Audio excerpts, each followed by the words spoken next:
Once upon a time, deep in the heart of a remote mountain village, there lived a boy named Daniel. His family was poor. Their wooden hut had only one small window, and at night it became pitch black.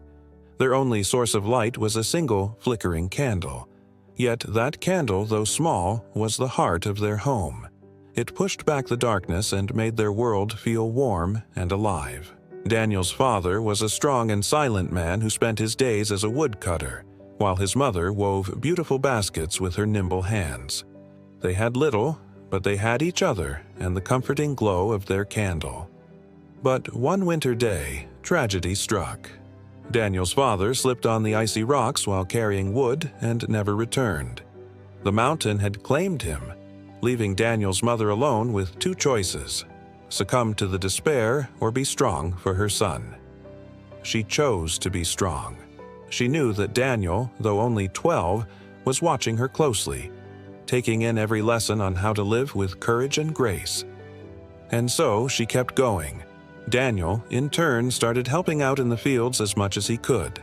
At night, he would sit by their small window, studying by the candle's glow, its soft light illuminating not just the pages of his book, but also his path ahead. In spite of his hardship, Daniel carried a dream. He wanted to become a teacher, to bring light to the dark corners of his village. He wanted to help children see the world beyond their small mountain. Whenever he shared this dream, people laughed. "Daniel, your family can barely afford food. Teachers need books, schools, and education. You will never be more than a poor farmer." Their words stung like a harsh wind, but Daniel remembered what his father once told him. "A candle may be small, but it still holds back the darkness." And he clung to those words for support. When he was 16, Daniel walked across the mountains to the nearest town to apply for a scholarship. He walked barefoot across rough terrain, his old shoes having fallen apart long ago. When he stood before the town officials, they looked down at his torn shoes, his patched clothes, and his weathered skin, and they shook their heads. "You don't have the grades, the money, or the connections. Go back to your village." Daniel's heart broke. He felt like a candle about to be blown out by a strong wind. That night, staring at the small candle flame dancing in the darkness of his room, Daniel whispered, "If the world won't give me light, I will create it." From then on, Daniel worked twice as hard.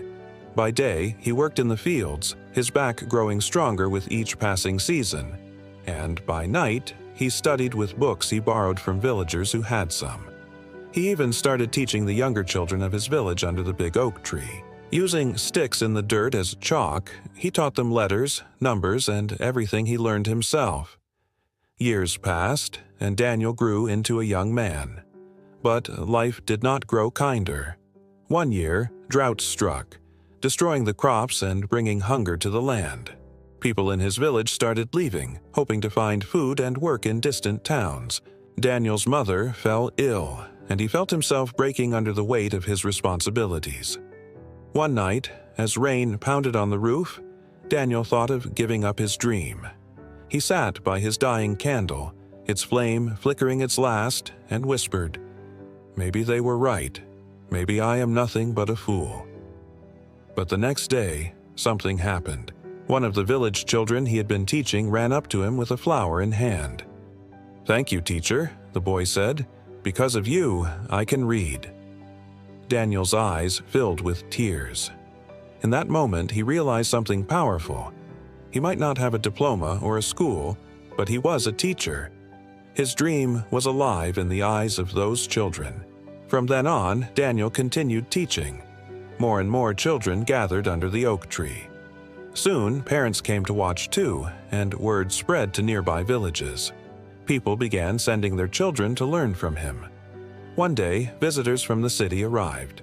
They were education officials who had heard about the young man villagers called Teacher Daniel. When they saw dozens of children sitting under the tree, learning eagerly, they were amazed. "How have you done all this?" they asked. Daniel simply smiled and said, "I just wanted to bring light to those who are in the dark." The officials invited Daniel to the city to train to become a proper teacher. Finally, Daniel's hard work was paying off. He took this chance and made the most of it, excelling in his studies and training. And when he finally became a certified teacher, he didn't forget his roots. He returned not only to his village but also to others, bringing education where there had been only ignorance. As Daniel grew older, his influence grew too. He opened schools, trained other teachers, and became a respected figure in the community. But no matter how successful he became, he never forgot the small candle in his childhood home or the words his father left him. Even the smallest light can hold back the darkest night. Never let the world convince you that your dream is too small. Keep it alive, and one day it will light the way for others. And that's the story of Daniel, the boy who brought light to his world with his indomitable spirit.